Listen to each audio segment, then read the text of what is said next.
Audio Jungle. Welcome to the HuskGuys podcast.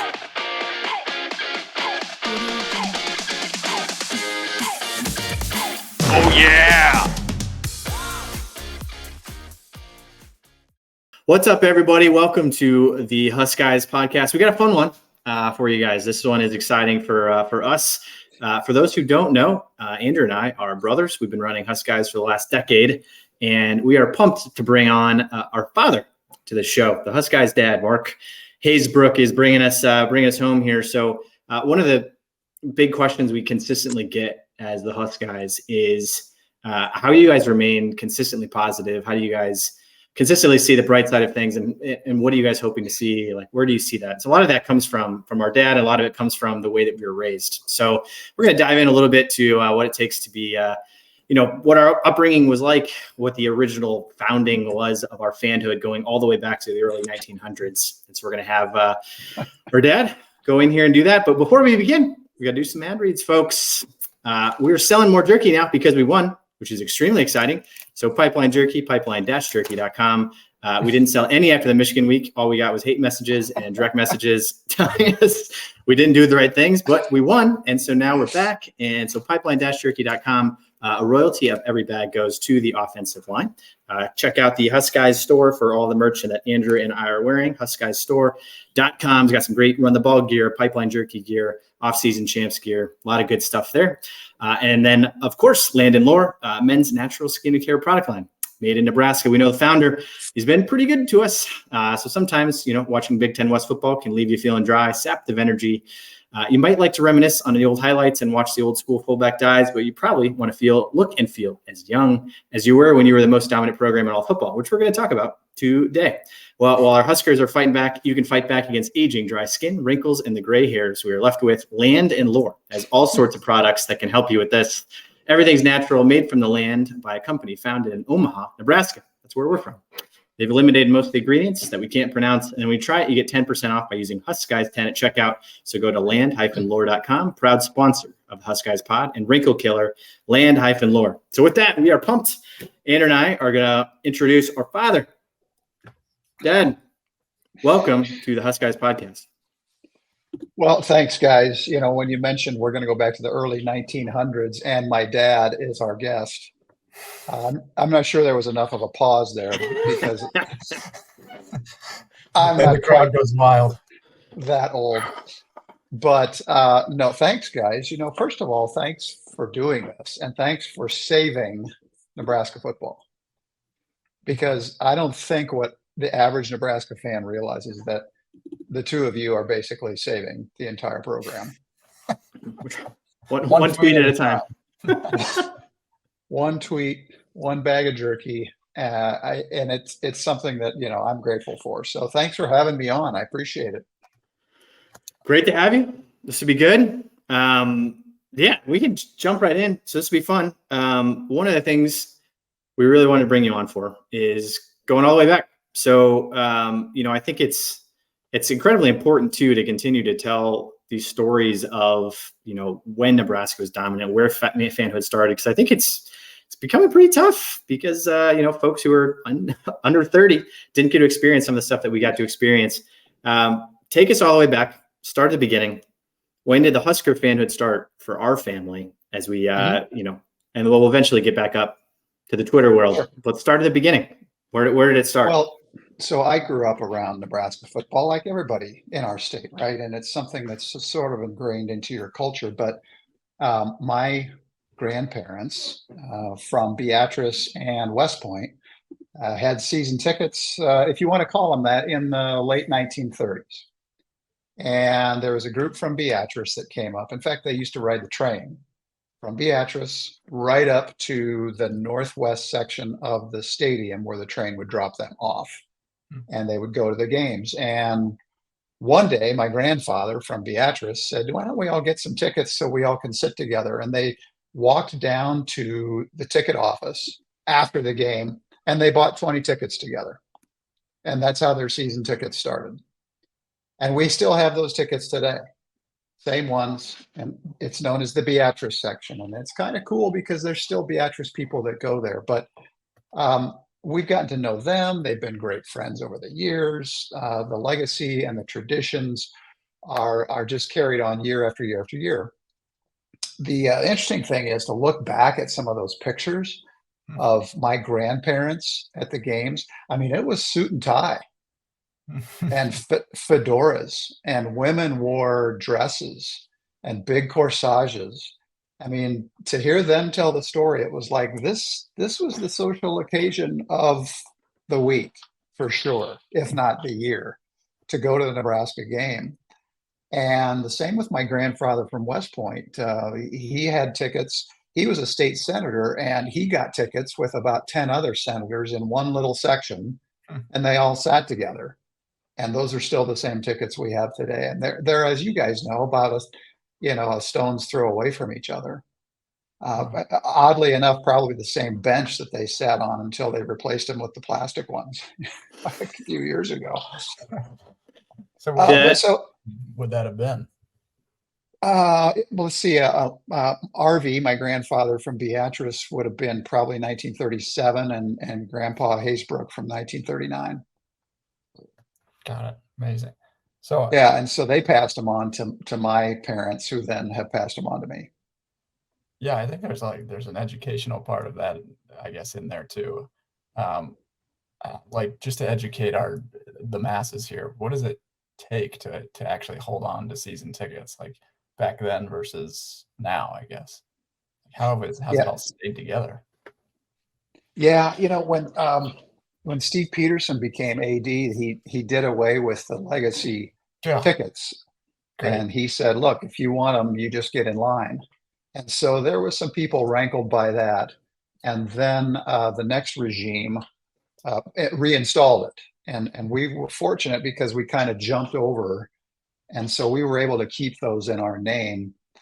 But like my dad, when his dad died, I mean, I don't know if I should admit this, but they said, look, once he dies, those go back into the pool, and those are not your tickets any longer. So my dad opened up a fake checking account under my grandfather's name and was sending in checks to pay only for the Nebraska football tickets. Yeah, it's just a little bank fraud. It's fine. It's all right. It's fine. He's like, I am not giving these back to the university. These are our tickets. I mean, that would be a crime in itself if those tickets got taken. But I love that if there was just like a bank audit, they're like, there's only one check written per year for these. To one person. That's to the University of Nebraska. Interesting. That's it. Huh. State funded. What? So all the way back in those, so you're clearly raised, I mean, the way that we were raised, and we'll circle back to that, but you were raised in a Husker household, and those early days, tell us about those first few moments when you remember watching Nebraska football on TV or in person. Were they good? Were they not good? Were you into it right away? Was it a quick thing for you to jump into, or what were those early days in your youth? It was just such a common thread through all conversation in our household, whether it was holiday or just every day, that my dad and my mom talked about it all the time. Like the weather, can Jerry Taggy complete a pass? Remember my dad always saying that. Can he throw a pass? He can't pass. Why can't we put Dave Hum in there, at the dinner table? And it would be, June in the summer. It's like, Bill Olds is a good fullback. We should probably be running that fullback. I mean, we run the power I, and here I am, 9 years old, just kind of like, okay, I suppose this is normal. And so it was just part of the daily dialogue, no matter what, year round. Jerry Taggy just in the June lunch. Breakfast table. Just got to figure this stuff out. Taggy. We'd be out in the backyard picking up sticks, and he'd just turn to me and he'd go, I just don't think he's a good quarterback. I don't know what Devaney's thinking. But here's what I grew up with, you guys. So in the mid 60s, early 60s, they fire this guy named Bill Jennings. Yeah. He was horrible. He was so bad. Yeah, but they bring in this guy named Bob Devaney from Wyoming, and his first year, I think, I might be mistaken, he goes like 8-3, 9-2. And I was 5 at the time, or 4, so I don't remember any of this. I just remember my dad and mom just kind of saying, "Whoa, this is kind of interesting," And then the next year, I think they went 10-1, 9-2. Then he had kind of a lousy year, and then we were national champions. And I was 10 years old. Yeah. I knew nothing from 1969 through, David, when you were born. That's all we did was win. Yeah. And so there wasn't for me ever a period of time where we went down this slippery slope of 3-8, 4-8, 3-9, ever. 348 consecutive weeks we were ranked. Is that what it was? That was a record. No, So you were, how old are you at the first until national championship? I was 10, almost 11. Yeah. So you're like peak childhood understanding. Oh, totally. Right time.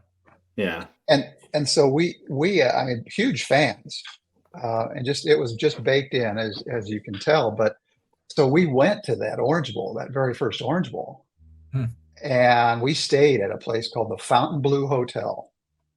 And I'll never forget it because it had this really cool swimming pool, and it overlooked the ocean. And I don't remember much of the game because I couldn't see anything. The Nebraska fans stood the whole game, and it was in that rickety old Orange Bowl. But what I do remember in the peak fandom was I had this little book with every player's picture from the Nebraska football team in it, and I'd cut it out of the annual program thing that they put out. Yeah. So I had Rogers and Taggy and Orduna and all of these guys on separate cards on a big key ring. And I carried that thing with me because I was hoping, crossing my fingers, I want to get some autographs from these guys. It turns out the team stays at our hotel. That's awesome. And so one day I'm headed down to the pool. This is 2 days before the game. We're on the 6th floor. Ding. We go down to the 4th floor, doors open, and in walks Bob Devaney, Jerry Taggy, and Johnny Rogers. Yes. And me. And I panicked. I had my binder together, and I was looking, and here was all of these things. All I remember was Devaney had armfuls of stuff, books, and Taggy just stared straight ahead. Johnny Rogers had sunglasses, and they were rectangles. And I thought, well, that's cool, man. And he tossed my hair, and he goes, "What's up?" And I looked through the thing, and I found his picture, an empty card, and I kind of handed it to him, shaking. And he goes, "Hey, man, all right." And he signs the thing for me. Ding, the elevator's door open. The other guys walk out, and I was in heaven. That's awesome. Good. No way. I mean, I just couldn't believe it. I had a close encounter with Johnny Rogers in the elevator. Well, growing up. So then we go to play LSU, and we beat LSU, and so there was just a state of euphoria in Nebraska over this. Yeah. And it didn't end for the next, 25 years, you guys. Yeah. Well, but let me ask you that, though, because there was a gap between titles. There was a ton of winning, not title winning. Right. Was there the drop off was there levels of frustration because of, I know there's a lot of heat on Osborne for not being able to win the big one until he eventually did, but throughout the 70s and 80s, they're all in great teams, and you had basically come to the top. And it's actually a very interesting trajectory too, because we won our Nebraska's first title when I was 7. And so I was like right around that age. And then we won again when I was 9 and 10, and then just, it petered off. Like, during that period of not winning national championships, was there a mentality of like, oh, we're never going to win again? Or was it like, no, we're just going to do it again. We just need to get over the hump.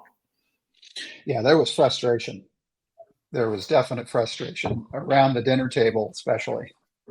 Just like, we just don't have it anymore. We're 9-2. it always came down to Oklahoma Yeah. And we lost 6 or every 7 in a row year. in the Yeah. 80s.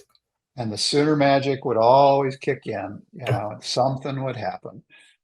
And so it's funny because you raise your expectations much higher as a result. Yeah. You win these 2 national championships. You consistently are playing Oklahoma for the Big 8 championship, but you just can't quite get there. And so the frustration just takes it up a notch versus, well, hey, look, 9-2, that's okay. We'll take that.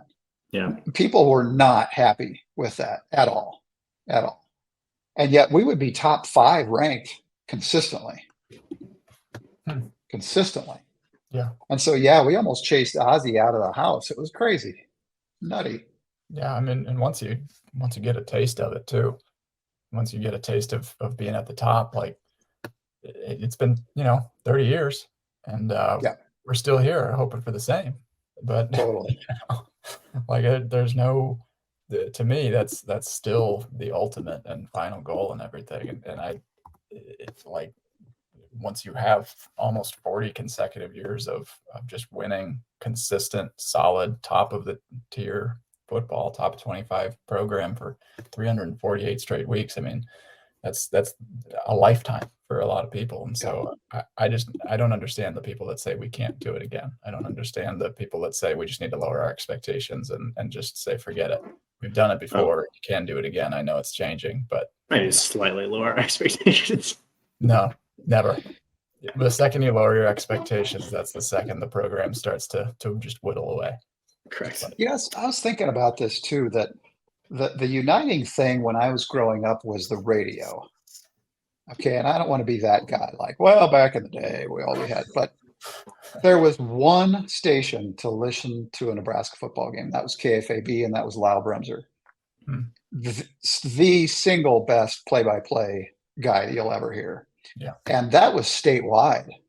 I mean, this wasn't like, only Omaha or only Scotts Bluff. And you didn't have TV. You maybe had one game that was on television. Yeah, it's amazing. I can't even imagine that. And so that's the key word right there is imagination, because you had to use imagination. I didn't know what these guys looked like other than one little snapshot in the program. Wow. And I pictured all these guys as just giants of the universe, because your imagination would just, and then you had conversation with your friends and your neighbors and of course your family, and you just didn't realize, these guys are 18 years old. I thought they were masters of the universe. And so you sat by the radio and you listened to every single word.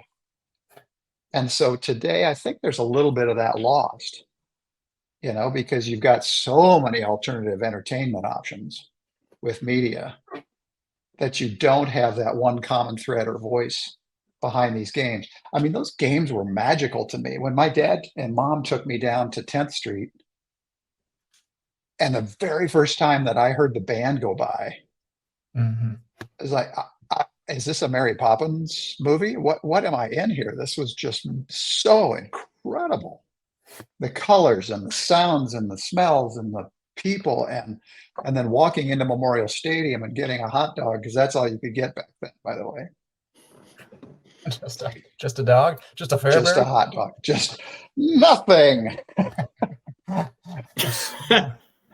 So just a dog. Yeah. Bring it forward then so you start having kids. And so this is topical and relevant for Andrew and I, who are now raising children through just getting chirped by our kids about why we don't win more games. The dark ages. I'm encountering questions. I wish that we only had radio now. I actually wish that we could just delete the TV and say, well, sorry, Lucy. We're going to imagine we didn't botch that play. It's the complete opposite of I get hammered. Jack's like, how come Nebraska never wins? And, Alabama and Georgia win every week. I can't answer that question. But so you start having kids. I was born in 87, Andrew was 1990, and we're like right about to enter the peak, most dominant 10 years in history. What's it like as a dad bringing kids into the world, about to share, this passion and love that you have for Nebraska football, while also like simultaneously entering a decade of dominance? I think it's just the same thing that I tried to pass on to you guys that my dad did to me and his dad did to him is just, this is all we got in Nebraska. I mean, you can slice it any way you want, and we'll step on toes possibly a little bit, but this is it. I mean, this is our primary entertainment and sports team is the University of Nebraska, any way you cut it. And, so passing that on to you guys, both through just observation and just involving you in the games. I took you guys to games at really young ages. Very young. And much like me, I remember, you always had to either stand on the bench in front of you so you could actually see, or I had to hold you up on my shoulders, and the blue hairs behind us would say, sit down, Sack him. sack him. Yeah, that was one of my next questions was that I had listed was because that's one of my earliest memories is sitting behind the lady that would yell sack him 30, Sack him. 30 Sack times him. per play. I mean, it was just insane. That's the only word that I knew how to say from the ages 0 to 10. When did we start kind of me and Dave starting to get our own kind of routine and you felt, because I feel like I was maybe 7 years old and it was maybe questionable, but but when do you think we started kind of splitting apart and saying, hey, these guys they're ready to do Husker games?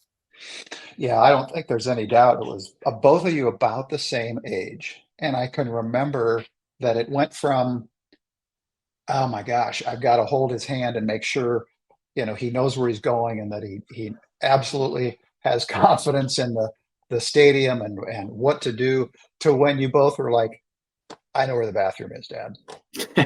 Was that a proud moment? That was super proud because you're like, they're troughs. They better keep those.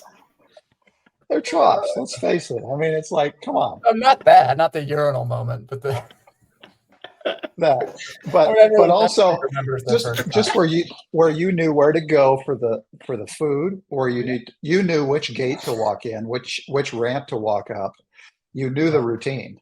Yeah. You knew where we went to watch the band warm up. You knew the entire thing. And then also just seeing stuff in your rooms. I mean, you're both big collectors, but just seeing things from whether it's trading cards or posters or programs or something clipped out of the newspaper where it wasn't from me. And I was like, okay. They're in it. They're in it. This is happening. They're in deep. They're in deep. Oh, it's such I guess it's, I don't know, even go back into some of those memories like that. I frequently say, and I said on the show a number of times, my first memories are really in 93, 94. And so from my 7th birthday to my 11th birthday, we lost once. It's just an absolutely unprecedented time to go through something like that. I mean, but I guess here's the other, question of the championship mentality that sort of we were bred into. Of that was the expectation, and the Huskers had this expectation of you win championships or it's a failure. It was something that we got from you, we got from GP, from my grandfather, from Gaga. How do we bring that back in a lot of ways, right? I think that's a kind of a big question. I mean, there's a parenting component of it for the kids of Nebraska, but there's also just how do we bring that back in general? It's one of the things we try to bring back on HuskGuys. It's really hard. But as a father who raised championship mentality kids, what's your take on that? Well, you have a passion for something, and it goes deeper than your skin. I mean, it goes into your heart, and it's something that is there. I remember the very first time that I cried at a Nebraska game was 1972. And this will be silly, but we tied Iowa State. And we could have gone on to be a three-peat. And they scored with 20 seconds left and to tie the game, and we didn't have overtime back then, ruined our chances. And I remember laying on the floor and I was crying, and my mom walks in and goes, "What is wrong with you? We'll be back next year." Not like, "Why are you crying about the game?" She just goes, we'll be back next year.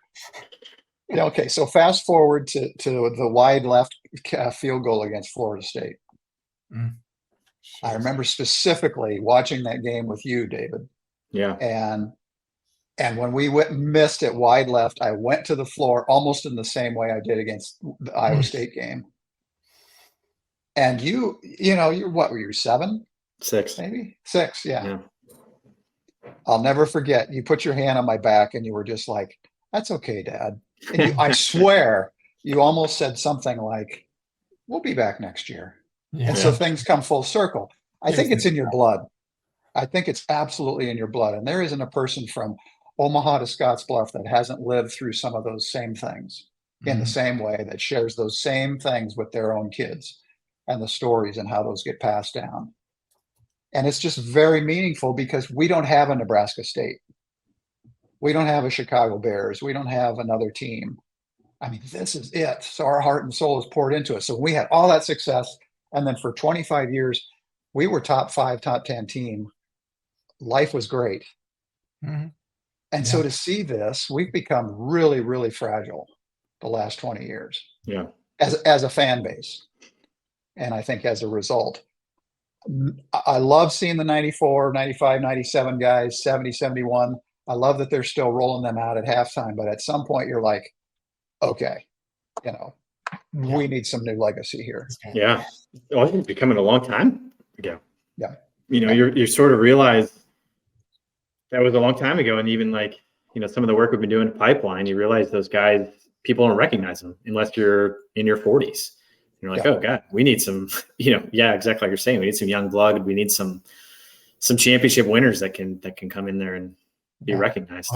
And that AP poll streak that I mentioned, the 348, so it was a record at that time, and it's just incredible the amount of seasons that spans over. But that ended in 2002, and if you think about our roster now, there's probably maybe a handful that were born 2002 or earlier. And so, that's just crazy to think that since that 2002 year, that's probably when everyone starts to say, okay, that's the transition to Solich. And then obviously 2005, he who must not be named becomes the head's coach. And then skip. But basically what the current roster has grown up with. If you didn't have a parent or an uncle or somebody that is kind of feeding you the information, you haven't grown up with Nebraska as a clear winning top tier team. So we got to get back. First 30 years of my life, I had 2 coaches at Nebraska. It's crazy. And so my second 30 years of my life, I've had 6. I love that. And it's like, I found that in one of your grandfather's files.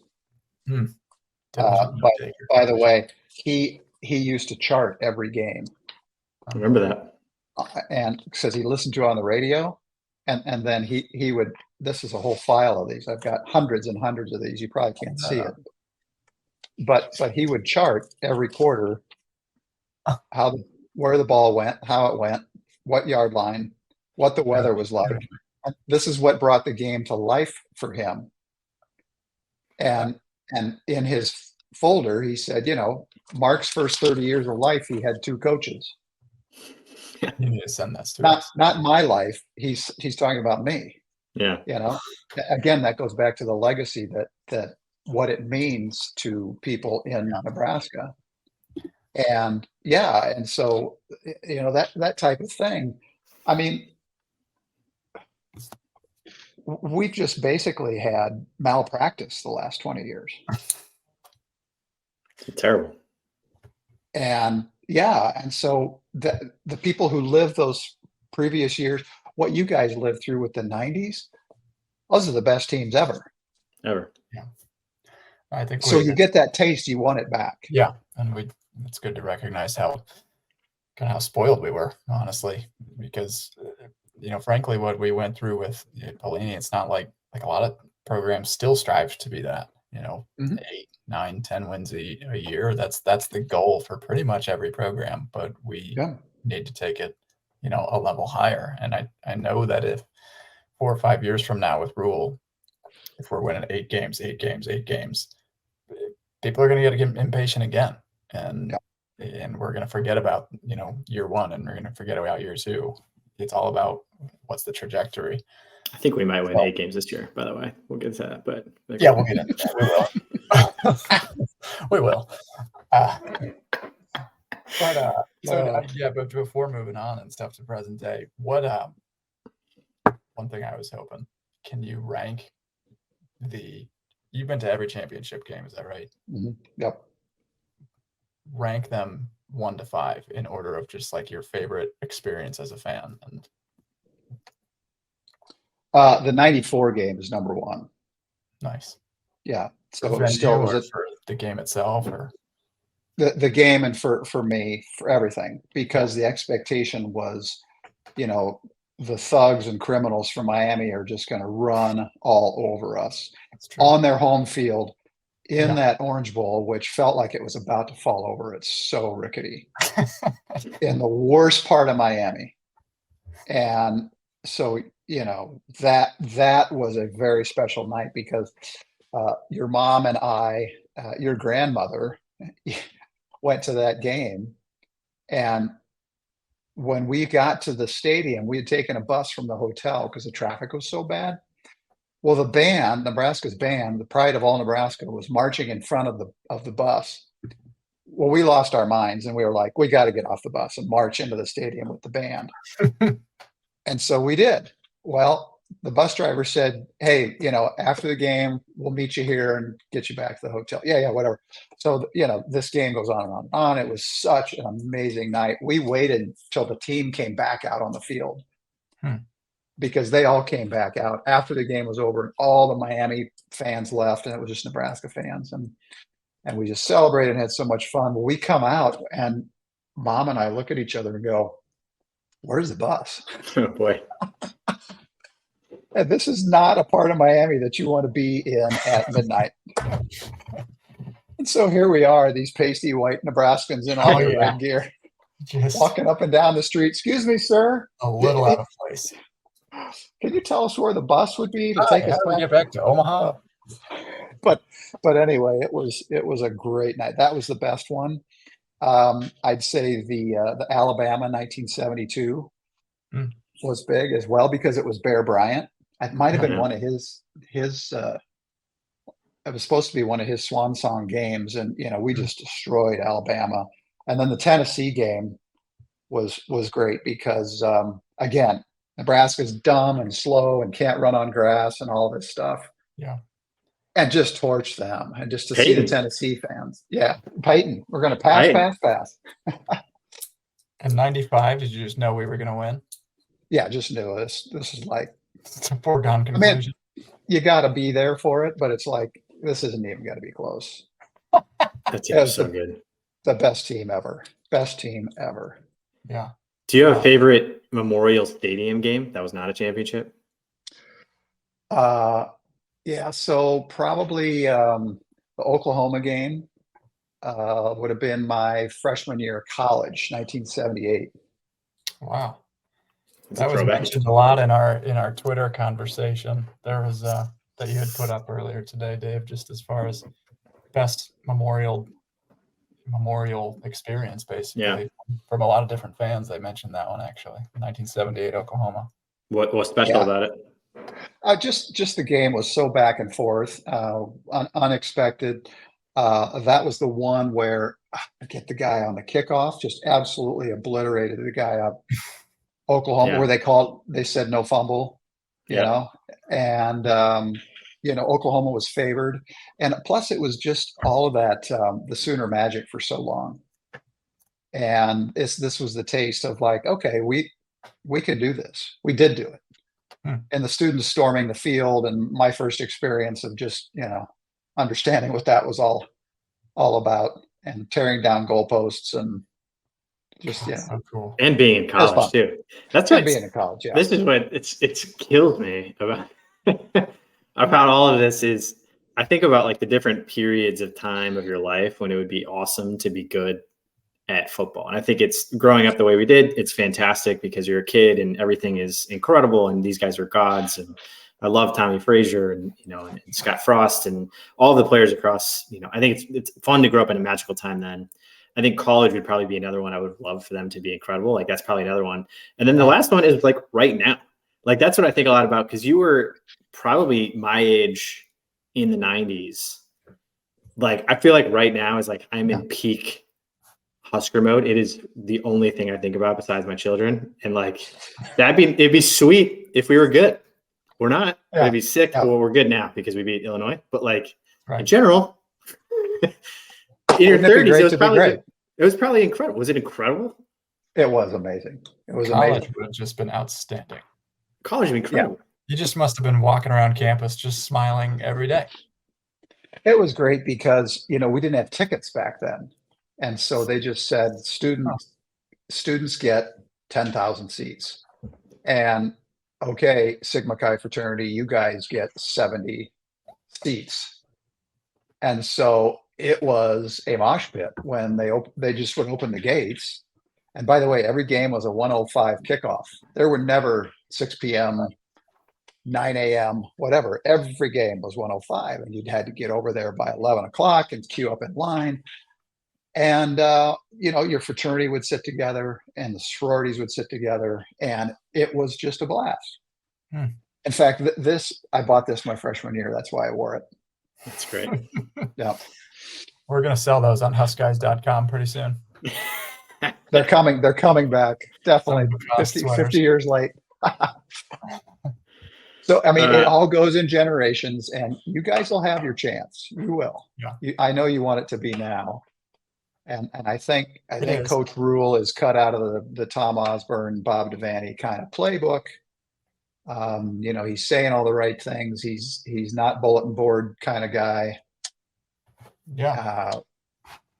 I think it's unfortunately going to take time.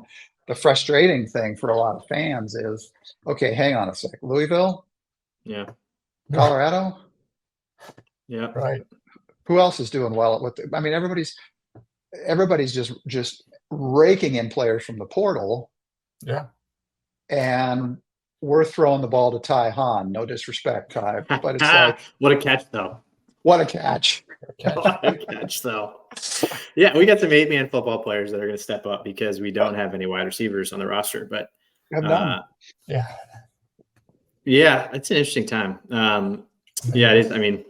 It's interesting to like grow up and then I think have that. I think the one perspective we directly have is our baby brother Ray, who's 22, who never really grew up through any of this stuff. He's still a great fan, but didn't even get to experience that beginning part. So we got to get back to the winning. Well, it takes, too, like what you said about Rule is it just has to click with the right coach. So the year you're born, 1959, not to age you, but Bill Jennings, he's basically floundering around in the last few years until Devaney came in 1962, and we had losing records essentially every year. It was so 1960, and so we still beat Colorado the last year that Bill Jennings was there. Sorry, Colorado. We did, but then like the Devaney era starts, and that's all it takes is the right mind, the right players, the right attitude, the right culture, and everything, and like. It happened fairly quick, not immediately, but fairly quick that you could see that things started to click with Devaney, and that to bring it to the present day, the Illinois game wasn't pretty, but we won the game and we're on the right side of history. And like, if there's anything to take from that, I think it's that, okay, things are starting to seemingly be going our way. These bad teams that we lost to Illinois the last 3 years. Yeah. They were good last year. They were better, the last 2 years and stuff. I get it. They're not very good this year, but the fact is, like, you take that parallel, and it's the same thing of things coming in generations, going from Jennings to Devaney. I don't know that. No, you're right. But you're right. I think the one thing I want to jump in on there is Nebraskans like toughness, and they like accountability. And I think across the generations you have, like my cousin married a guy named Doug Dumler, who was the center on the 71, 72 national championship teams. And what's interesting, bring him around more. He talks about toughness and accountability, that Devaney came in and just basically cleaned house because some guys just weren't tough enough. Yeah. And how did they determine that? There were some really hard practices and lots of fist fights. and just changing the culture. And then the second thing was the players accountable to each other. And I think that transferred over. Like, you guys know Aaron Graham, right? Yeah. So that's some of the stories he tells. He's like, Osborne said, we're going to hit hard, we're going to be tough, we're going to tackle right, and you players are accountable to each other.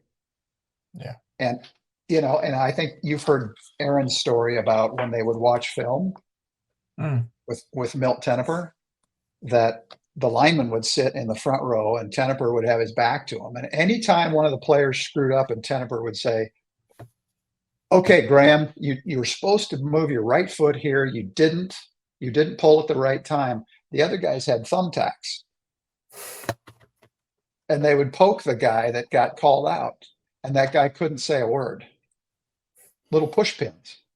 Okay, that stuff they instituted on themselves. Form of torture. It's good. Well, that goes back to the 70s. It transfers over into the 90s. Does this team have that type of toughness and accountability? I don't know. Yeah. Like, theoretically, if you had 5 false starts and 6 other pre-snap penalties, would you probably get snapped? Which we did have. We did have, for the record, last. I think we had 5 pre-snap penalties. Oh yeah. Discipline. Not ideal. Discipline.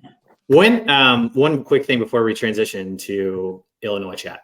The stadium, and the history of the stadium, the development of the stadium, the different stadium development and renovation that you've experienced over the years, all the way up to the present day one, on the impact it has had on the team performance, what you think the future one will have. We'd love your perspective on how the stadium has evolved, what you think this new renovation will look like, if it will have the impact we hope it will have. What's your take on that? I might be one person in the entire state, but I think this is a ridiculous waste of money. Okay. I think Nebraska. I think Nebraska fans are simple and they are loyal, and they want really 2 things. They want spacious seats. People are getting fat. That's all there is to it. So there's not enough room, and we need seats with arms on them, and they want simple concessions that they can get in and out of. This other stuff that they're proposing is absolute mind-boggling to me. And these ADs that come in and build these monuments to themselves and then, say, see you later. I think it's just a ridiculous waste of money and something that's not needed for that big old stadium. It's still landlocked. It's still impossible to get in and out of on a game day. But you know what? Fans are like, hey, this is the way it is. This is the way it has been and always will be. I just want a comfortable and good fan experience. I don't want Pepsi all over my feet. I want to be able to just watch the game and be entertained, yes. But do you need to tear down the South Stadium so the students can walk around and chat and take selfies? I just don't get it. Yeah. And I was looking at this thing way off on a tangent, but there was a proposed lake to be built between Omaha and Lincoln that is supposed to be bigger than Lake Okoboji. And so the total cost of that thing is like $1 billion. That's a lot. Okay, but when you put it in the scheme of things, we just finished a $180 million locker room, and we're going to put a $500 million addition onto this stadium. So we're talking 780, 800 million, which is going to be $1 billion before this is all said and done. I'm kind of like, well, would we like to have a year-round economic impact like a giant lake that the entire state can use? Or do we want to put $750 million into a stadium that doesn't need this? Stadium. Oh. Stadium. Yeah, it is an interesting. My guess is, fans are going to go course stadium. Absolutely. Yeah. I think that 750 should go into straight up NIL, but just get us some better players. But players' pockets. Yeah. Well, and by the way, Dave, who is running the NIL program? Does anybody know? Do we have one? 1890 is largely, Peds I think are leading a lot of that. Well, It's so silent. We need better players, and we need We need fast. better players, and that's the day and age. Right now, you got to buy them. You got to buy them, and then We need better you know, players. we need better players. So anyway, yeah, could you take that 700 million and have a pretty good team if that's what this is boiling down to? Probably.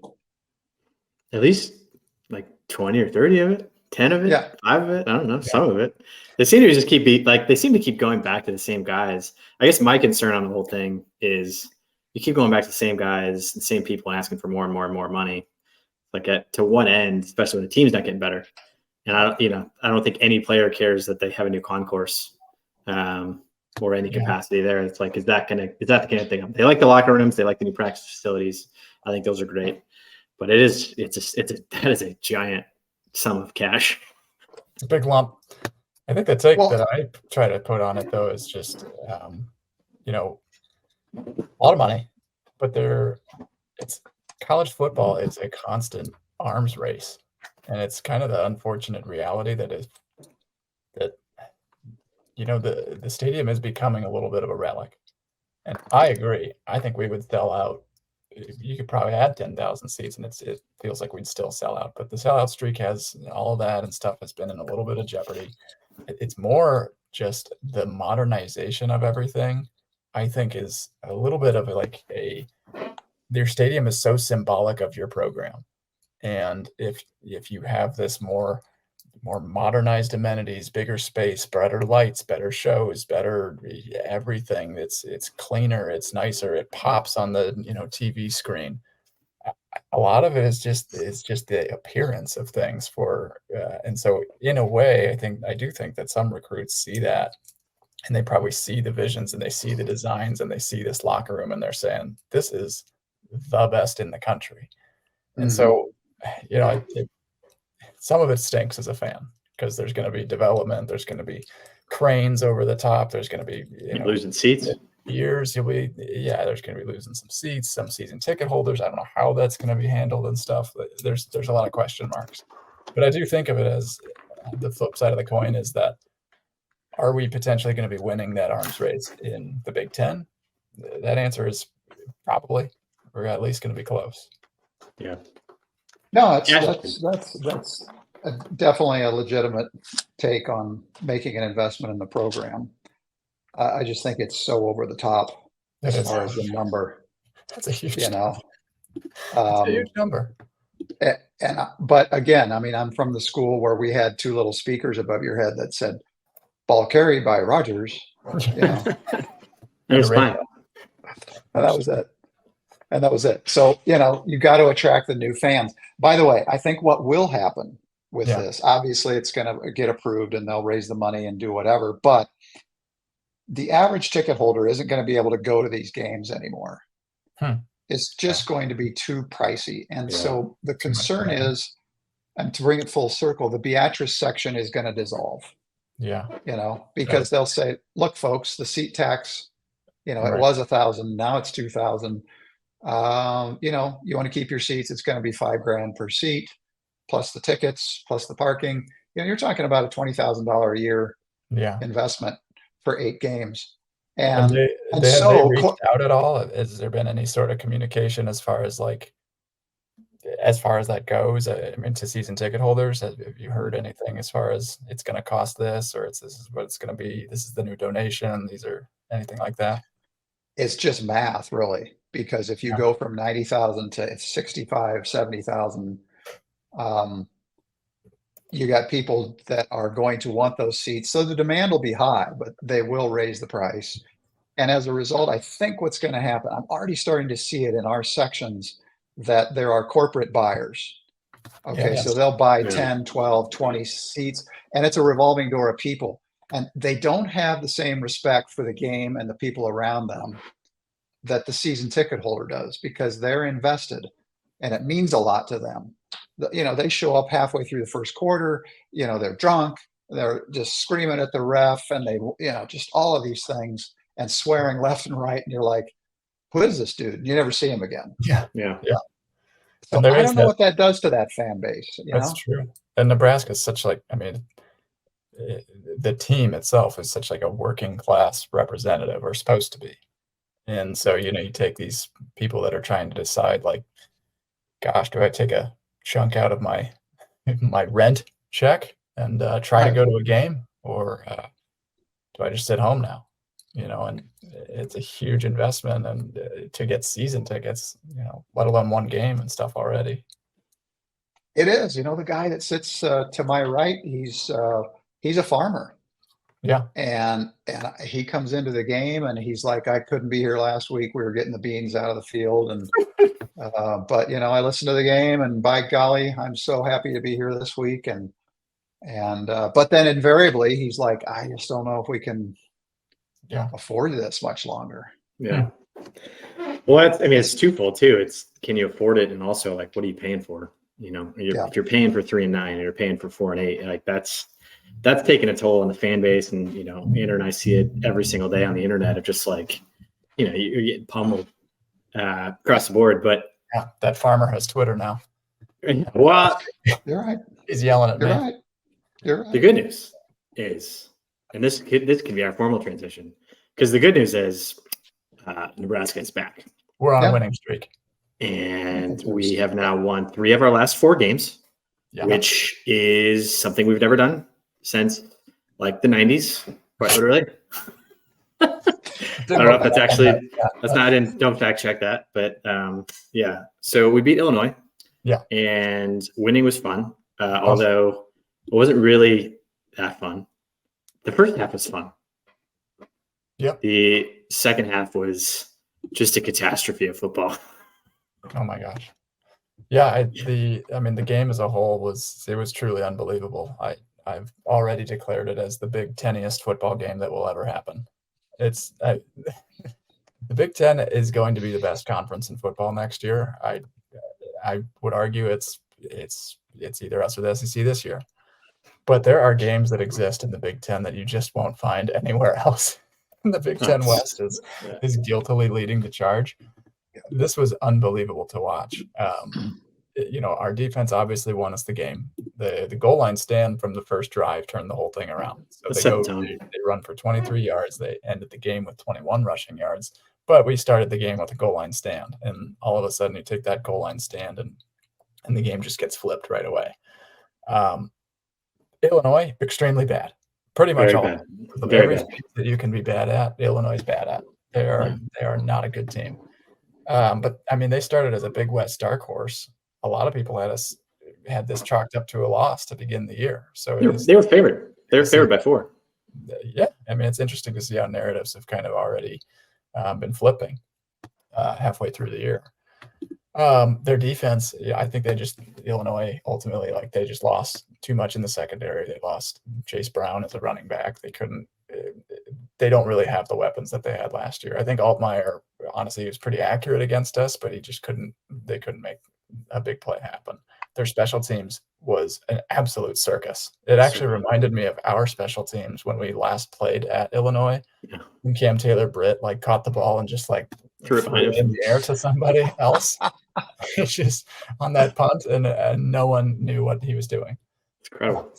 And then Mike Riley opted to pass with 1.5 minutes left when we just needed to run the ball and get a first down and win. Those games in Champaign. They dropped a kick. They had a punt that was blocked. We had the ball 6 times in the second half, starting on their half of the field.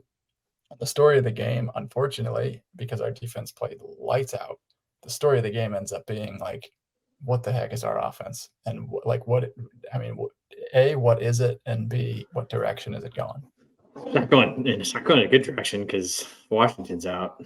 But I think you can, there's sticking on the positive side. You can anchor on the fact that this is seemingly, if this is what Rule is trying to do, and maybe he's doing it by accident and he wants to actually be an offensive team and he just can't figure it out. But if he's trying to anchor on defensive football, it's the first time we've done it since Pelini, right? Of the identity of this team is going to be defense. The identity of all the teams we just talked about in the 90s and 80s and 70s was built on defense. I'm okay with that to the extent of that we held them to 21 yards and we've held 4 different teams under 50 yards rushing. That's outstanding. The problem is I mean, it's just such a clown show in the second half of like, we had the ball like the 13 and we didn't score on a blocked punt. Like, what is going on? Yeah, it's truly some of it, like you couldn't have even dreamed it up. Like it's like a third down that you're like, all right, let's get a field goal out of this. And either on 3 different plays, we either fumbled or missed a field goal on all of those, just like gimme plays. Tristan Alvano. Yeah, Omaha West Side. Great job, guys. That's fantastic. Yeah, great. He's a choke artist. It's incredible. What are you guys doing at West Side? Jeez Louise. I mean, what's going on over there at West Side? Our father's a West Side alum. Yeah, he's a West Side alum. That's great. We both went to Creighton Prep where we win championships so we don't shank punts and kicks every time we get back behind. What's going on? The guy's, oh, great. He was a big high school kicker. West Side. Whoa. I think he could be great, but but West Side, honestly, if everybody that goes there right now should be just ashamed. Well, first of all, let me comment on that because I'm not sure the last time I looked currently who the best team in high school football is in Nebraska. I'm pretty sure over the last 4 years it's Omaha West Side, averaging 56 points a game or something like that. Anyway, neither here nor there. 4 straight state championships. Did you? He can't kick right now because he's got to be good. But like, come on, he can't kick. Chip shots, a lot of jitters. Yeah, so he'll get those. I think, and I want you guys' take on this. So Thomas Fedoni, fantastic Heisman. Why does he not get 30 buckets a game? He's about to. He's Travis Kelce. Yeah, like him or not, with all the other stuff, but he's that kind of guy. Yeah. But what do we do? What do we throw to him 3-4 times a game? Yeah. Yeah. It's a great point. We've talked about it a lot. Like anytime he touches the ball, there's a ton of people who are huge fans of him. He doesn't seem to get it a ton. Gets targeted 2 or 3 times a game, and then we throw it to a wide variety of folks.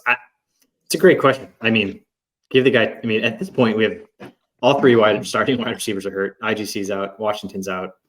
Xavier Betts gone. Eric Gilbert gone. 2 running backs gone. Like you're down to basically.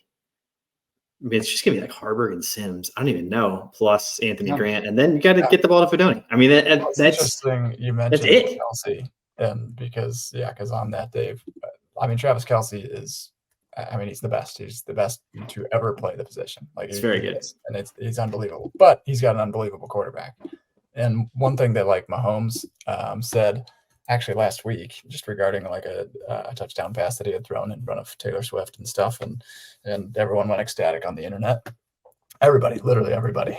So, boys, girls, young girls. It was great. The thing that was like incredible to hear him say was he was like, this is actually a route that I'm supposed to let Travis kind of ad lib, like he gets to a certain yardage point and he's either going right, left, deep, left. Like he has that creative ability, and Mahomes has to trust that he's going to get open one way or another. And there's specific plays where it's essentially they give Travis Kelce the ability, like you also get to read the defense. It's not a set route. And so with Fedoni, I think he's good enough, of course, to do that on his own. I don't think we have a quarterback that A, has the time to do that, and B, has the kind of that connection, I guess, or the ability to really get it there. I mean, Harburg's mechanics are wild. They're just wild. It's crazy. I mean, it's swinging and just throwing ducks left and right. Do you think Sims will play against Northwestern? I don't know that he's got that. Do you think Sims will play against Northwestern? Yes. Do you think he'll start? I don't think he'll start because I think that they are recognizing that we've won 3 out of 4 games and we've got a good enough thing going. But where I'm at now is you've lost Marcus Washington, you've lost IGC, you lost Betts, you lost Ramir, you lost Gilbert. You have those are 5 of your best playmakers on the entire roster. And I think Sims is actually going to need to be he's going to need to kick it into another gear. It might not be. It might be in, a Wildcat, or he's just running the ball, or he's just taking shotgun, running speed option, running, zone reads, something like. But he has game-breaking ability that we need to take advantage of. I know we can't trust his passing, but here's the other hot take on Sims. He would have won these 3 games that Harvard won as well. Like, I don't think that I have any doubt that he would have beaten Northern Illinois and Louisiana Tech and Illinois. Mm-hmm. I don't think he makes a difference against Michigan. In fact, we probably do worse. But that's the type of offense that we're running, 15 to 20 quarterback runs a game now. My concern, of course, is his turnovers and where his mental headspace is at. But I just think that he's somebody that we no longer have the choice to leave on the bench if you have a player like that. I think that gives him, that'll give him the grace to come back and play. Like, I think if they had played him any of the last handful of games, people would have gone nuts. Been like, this is, coaching malpractice to play him anymore. So I think enough time has passed, and we have no other players. Yeah. He's got to play something. He's got to do Wildcat. He's got to play wide receiver, something. Like, he is a fantastic athlete. He did, throw for 30 touchdowns at Georgia Tech. So, like, it's in there. Yeah. The playmaking ability's in there. Against Harburg, other than I think Sims might have a little bit of better accuracy. It's just his decision making that is just it got him into so much trouble, and his just fundamentals overall, like dropping the football at just random occasions against Colorado. And so I just think we're in a situation where you have to get the ball in your playmakers' hands. And I know that you can only have one quarterback on the field at the same time, but Sims has to be touching the ball, and he is one of our game-breaking athletes that we have. Yeah. I mean, we're lucky we got this time. Go ahead, Polo. I want to ask you a question. Do you guys think we have the right eye for talent? Well, I think the eyes for talent just changed last year. Is what I think already you are seeing that the recruits that we're trying to get are already changing. The emphasis on speed is incredible. And I don't think that their rankings is really reflecting where they're at right now as far as their potential goes. Like, we've been offering a lot. If you look at like some of these recruiting bios and stuff, we've made a lot of offers to track athletes, like dual track athletes. I think that rule is all about team speed. And so I'm going to withhold judgment at this point, because I think the recruiting rankings reflect that, we're doing a good job hauling in pretty good recruits. We're where we should be. We have a top 25 class. That's where we want to be. We'll probably be hitting the transfer portal very hard this offseason. I think that'll be the big test of the transfer portal. I think it's crazy. I mean, type of recruits. I think recruiting has dramatically changed so much that, some of the top teams aren't taking any high school kids anymore. It's crazy. They're only taking like 4 or 5 kids. Some of these top programs, they're just bank on there's enough talent in the transfer portal that they aren't going high school kids as much anymore, which is crazy because the high school kids unproven. So that trend is fascinating to me, of like, you have the opportunity to get really good really fast if you're really, really aggressive in the portal. And I think we're seeing, not only do we need significantly better top end talent, like the elite level talent we don't have. I don't think there's anyone on the roster that we're like, he's an elite. I don't know. Maybe you could argue some of the defenders. I think I'd put Reimer up there. I'd put Nash up there. I think those guys are elite, but offensively we don't. I think you need the elite level players, but you also need a ton of depth. And I think we theoretically had depth to start the season, but I think I don't know. I hope Rule's got eyes wide open to be like, if we're going to grind through a Big Ten season, we can't do it with this limited depth of I don't know, maybe if they were all healthy on the wide receiving front or the running back front, we had great depth, but you're seeing it across everywhere though. I guess you just can't make that excuse. Like Cade McNamara's done for Iowa for the year. There's plenty of players that are hurt for the season. Yeah. You kind of got to figure it out. It's just like shocking that now we're looking at our roster. It's like we've got walk-ons from Omaha and walk-ons from, 8-man football that are now our starting wide receivers heading into 6 of the biggest games of the year. I don't know. It'll be we got 6 more. Got a lot of injuries. We got 6 more games to play. And 2 of the most highly touted out of the portal were Sims and Kemp. Yeah, Kemp has been our best receiver, and I think he's going to have to continue to be option number one. I mean, and Fedoni's going to have to be his right-hand man. I mean, that's Big Ten football at its finest. Is your tight end is your weapon. And the other thing would just be the only way we could get more 90s Husker football, because we're already running it, 60% of the time. I mean, that's one of the top 10 rates in the country. We love that. We need to be better at it, but we love that ratio already. We need a fullback that's going to keep getting more involved. Bonner had a couple good runs, and actually it was random, but I think Bonner ended up as our best Pro Football Focus rated offensive player this last week, just for the blocks that he was hitting. And really, that's nice. And because he ran the ball. So here's another. This is so Illinois is a win. It's ugly. It's finished. The second half is could not believe. We should have won 49-7. But a win's a win. It's a 2-score win when we're favored to win or favored to lose. Excuse me. But you look at even all of these woes that we have right now. I keep coming back to this, the Big Ten West. Our next 3 games. So Northwestern is up next. They're 3-3. Yeah. You can win. You can beat Northwestern definitively with this ragtag group we have. If the defense plays the way that they've been playing and the offense just doesn't turn the ball over and kind of plays this game manager mode and breaks a few, you can win that game. Purdue plays Ohio State this weekend. They will be 2-5 when we play them. 2-5. They'll be coming off a 4-game losing streak as we play Purdue. Another, that's a game that we struggled with historically the last 5-6 years. But you're talking about a 2-5 team that does not have a head coach. Their head coach is Brom over at Louisville, who's tearing it up over there. He was clearly one of the big reasons for their success. I think you can win that game too, even with this ragtag group of offense. And Michigan State had fired Mel Tucker midseason. They're reeling. They're going to be coming off a Michigan State loss or a Michigan loss. So they're probably going to be 3-5, 3-6 when we play them. That's 3 straight games of a 3-3 team versus then a 2-5 team, then a 3-6 team. That is going to be the best 3-game stretch we have in the next 10 years. You have to win them all. You have to. Probably right. You have to win all 3. Yep. Next year you play USC. Next year you play, UCLA and Washington and all this stuff. This is the 3-game stretch. Imagine, ready for this? Imagine 6-3 Nebraska. Love it. Top 25. Easily. Fans will go nuts. Then the back end, I'm getting a little more nervous for Maryland, Wisconsin, Iowa. Yeah, Iowa, I still think we can beat Iowa. Maryland's making me pretty nervous, and Wisconsin, I think, is getting a lot better. But even Purdue, Purdue smashed Illinois.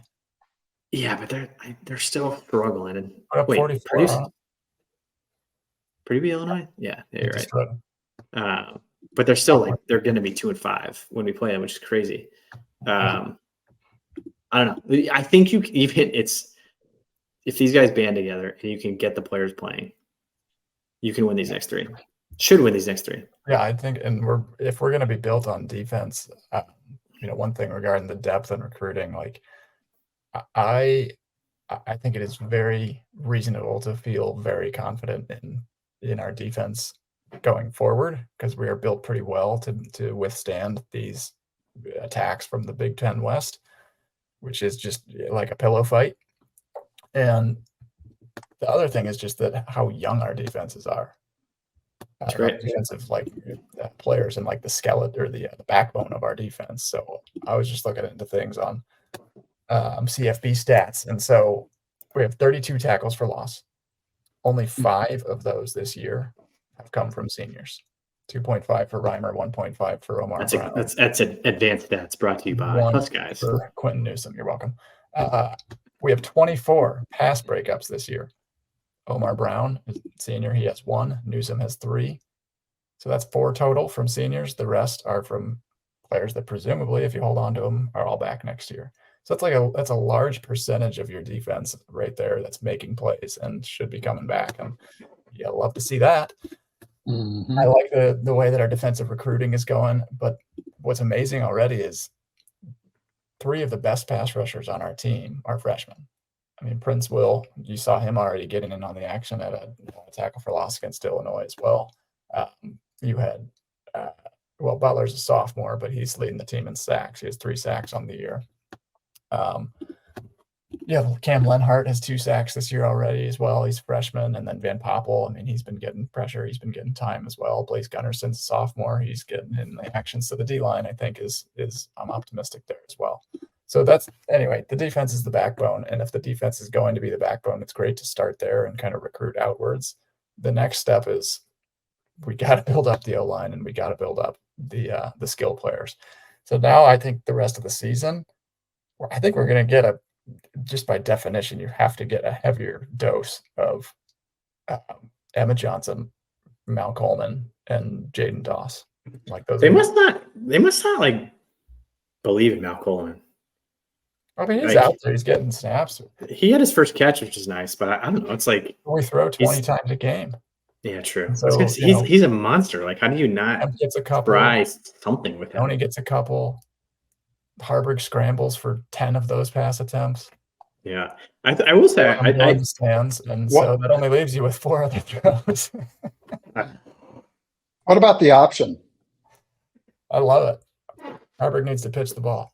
Yeah, I was gonna say I like it. I like it. I'm like, it's a weird option though. It's like a pre-snap option is what they're running right now. It's like I feel like 80% of the time he's like, I'm not even looking at the pitch man, and he just is like, I'm just running. And then like the ones he pitches are like designed pitches, which they turn out well. Like I like that we stretch the field, but there's definitely an element of like on half of those options, it's like he doesn't even know there's a pitch guy. Yeah. I mean, what's cool is to see Piper go downfield and Piper can pull guys, steamroll somebody because of the pipeline jerky. I just single-handedly, I think. Because of it. There's not much other reason he's doing it. He's just doing it to wreck the boys. That's all he eats. That's all he eats. Oh man! All right, Andrew, how do we wrap this guy up? How we wrap this up is that I think this is going to be the best bye week of all time. It's the greatest. I think that we have the chance for this to be our greatest bye week in history because we've got players that are banged up, but we've got Wisconsin that is going to beat Iowa. That's so great. Here's what's weird about that. It might be better for Iowa to beat Wisconsin for us, for our Big Ten West chances. Oh, yeah. It's a good call. Could be. Because then if when we beat Wisconsin, we'll be tied. Yeah. That's the route. That's the route to the top. So we're tied going into this. We've got 2 losses. Wisconsin is 0. Wisconsin's about to go to 4-0 in conference. 3-0 if they win this weekend. So, but after this weekend, here's where the standings are going to be. So if Wisconsin beats Iowa, Purdue's going to lose to Ohio State. Illinois is going to lose to Maryland. If that holds, we go into Northwestern week where we are a 500 team. We're at 1-2 in conference, but a good chance to beat Northwestern and pull back to even. Wisconsin would be 3-0. Iowa would be 2-2 going into that week as well. We would be at 1-2 before that game, tied with Northwestern and Minnesota. So if we go to 2-2, we drop Northwestern to 1-3. And then Purdue would be at 1-3 going into that week, and then Illinois would be at 0-4. So we'd be in 2nd/3rd place going into this week. Driver's seat. In the driver's seat. Just by having a bye. Just the driver's seat. This could be just the greatest bye week we've ever had. And we can technically still win the West. So everything's looking up. Go ahead, Dad. I think you just got to start making bowl plans. I mean, which one? How high can we go? Honestly, like half the thing, and this is why this season has excited me from the very beginning. I said it's on the very first pod of like we're going to be playing meaningful football up until like late October, purely by process of elimination of like you can still win the West by losing 4 or 5 games. Usually that first loss, that Minnesota loss, ends your season and you're like totally out of it. But because of all of these factors, Wisconsin still's got to play Ohio State. Michigan State still got to play Michigan. All these guys are going to get continually beat up and knocked out. That we're going to be in this to the end. And gosh, if we could you win these next 3, you truly are in this driver's seat situation where you at least have probably some of the most exciting football games we could possibly have against a good Maryland team, a really good Wisconsin team, and a good Iowa team, I would just love to have something on the line. Like to play a meaningful game of something on the line besides like, oh, if we beat Iowa, they don't go to a better bowl game. Like that was awesome. But it's also like, I'd like for something for us to be on the line of you win this, you're truly in the driver's seat. Wisconsin game to be the most meaningful Wisconsin game in years. That's what you want. Yeah. And we have that chance by just keeping us in contention and not mathematically eliminating us by doing something dumb. 6-3 sounds so good. Oh yeah, like you just don't do something. I don't know. And it's like rule, make your money. Like don't lose the Northwestern. Just don't lose the Northwestern. Like they've won like 2 games since they beat us last year. 60 times. They just lost the starting quarterback. Every person in the country has figured out how to beat Northwestern except us. Just they don't even have a coach. Their coach, you see Fitzgerald just sued them for $130 million. They don't want to play football. They don't have any money. Just beat Northwestern. That's the entire locker room. $130 million lawsuit. Gone. Mel Tucker. That's gone. 1/4 of a stadium upgrade. Like if you can't beat a coachless Michigan State and a coachless Northwestern and a first-year head coach at Purdue, like this is it. Just execute. Like your grandmother said, if she hears anybody from that coaching staff say all they have to do is execute, she said, I'm going to go down to the stadium and execute someone. Shout out Gogs. Thank you for listening. Shout out Gaga. Shout out to the Gogs. All right, Andrew, wrap this thing up. Feel good? Yeah, no, I think swagger. Dad. Swagger. Really every time Andrew gives out a swagger, somebody dies. Terrible. Oh, God, I don't know. I'm scared to do it. Well, I didn't even do it last week after Michigan. Forget it. No, I think you have to go with Gifford from this last week. He's playing well. Sometimes you lean towards just like who played the best and who had the most meaningful plays, and sometimes you're able to just find this is the most outrageously swagful play of the entire week, regardless of how well they played the rest of the game. But he had such an outstanding game. I mean, Reimer was out and Gifford filling in.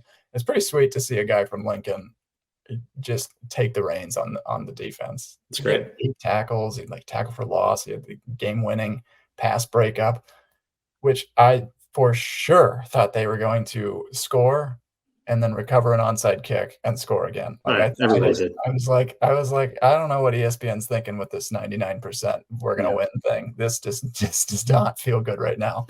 Here we go. Then he made a play, and he is very, very solid at throwing the bones. There's some guys that it doesn't hit right. Gifford, it hits right. And when he throws the bones, it's meaningful. Absolutely jacked up when he broke that pass up at the very end of the game and just let him have it. He's got it. What a stud. Yeah, I think we'll look back on that goal line stand as the turning point of the season. I agree too. I think both the goal line stand and the 4th down stand at midfield. This defense has got some teeth to them. I think we were both rattled a little bit coming off of Michigan, but Michigan did it again to Minnesota. So I think Michigan is just in a different caliber right now. I mean, they're beating everybody 45-7, 52-7. Like they've only given up like 5 touchdowns over Minnesota. Yeah. 52-10 over Minnesota. I mean, they're dominating everybody, but I think we can play with the others. We don't need to beat Michigan. We just need to beat the heathens. Yeah, we just need to beat Northwestern. Like they can go do their thing in the East, and we'll just kind of putz around in the West. That's fine. I want to be that though. I want people to say, "Well, you're not Nebraska. Come on," Yeah. Like back in the day when we beat Minnesota 84-13. God, yes, yeah. I think that really where we need to see it going this year. We've been dealt a pretty rough hand for the second half of the season. I mean, missing 3 of your top receivers, 2 of your top running backs. That's just it's going to be pretty hard to win big games without that. The way that I see this program heading in the right direction is if we play defense like that all year and you just put your offense in enough good chances, we can break some plays. We can manage the game. We can run the ball. We can play ball control offense. And we did against Illinois, even though they stank and they kept handing it back to us. And we didn't even want it most of the time. They just kept giving it to us. And we blocked a punt with our shin. And I've never seen that in my entire life. And they just kept giving us the ball. The refs kept overturning calls in our favor. It was amazing. I think that we are going to keep relying on the defense. I think they can keep it up. I think we have enough depth that is there. And that's what's given me like so much faith that we can keep winning games, is because I think that we can hold at least 4 of our next 6 opponents to under 20 points. And if you're doing that, I think this offense can manage to keep averaging 20 points a game and win those games. Yeah. And just be Iowa for this year and this year only. Well, I think that to wrap it all the way back up to the beginning is like you're saying, Dad, like how do we get back to being on top? Like, I think Michigan is extremely encouraging to me. Wisconsin has been encouraging to me because I think the narrative for a long time was you can't be in a cold weather state. You can't be north. You can't recruit. Nobody wants to go, to these, if Wisconsin can recruit and if Michigan can recruit, there's no reason we can't. Yeah. And I think State, like it's in the middle of nowhere. All of these Big Ten schools are encouraging that, the fact that they're playing as well as they are, you don't have to be in California or in Florida or in Texas to recruit as much. And so I think, I don't know. I think it stinks to lose to Michigan, but it's also like, all right, if they can get this good, and Harbaugh can, it took a while, but if they can get this good, so can we. So can we. All right. So can we. Gotta have the faith. Polo. Proud of you guys. Thank you for having me on. It's an honor. You entertain me daily with your tweets, your comments, your podcast. I look forward to now, and the fact that I've been on it is a tremendous honor. I'm proud of you guys. Love you both very much. Carry on the tradition, the flag. You know that your mom is super proud. Your grandparents are like, yes. These guys get it. There's hope, as Gaga would say, for the future of Nebraska football. There's hope. There's always hope. There's always hope. This is the year, or next year's the year, or the year after. One of these years will be the year. One of these years. Thank you for joining us. Thank you, everybody, for listening. If you're still listening, this has been the HuskGuys podcast. Thanks for listening. We'll catch you guys next week as we head into Northwestern. Thank you for joining us.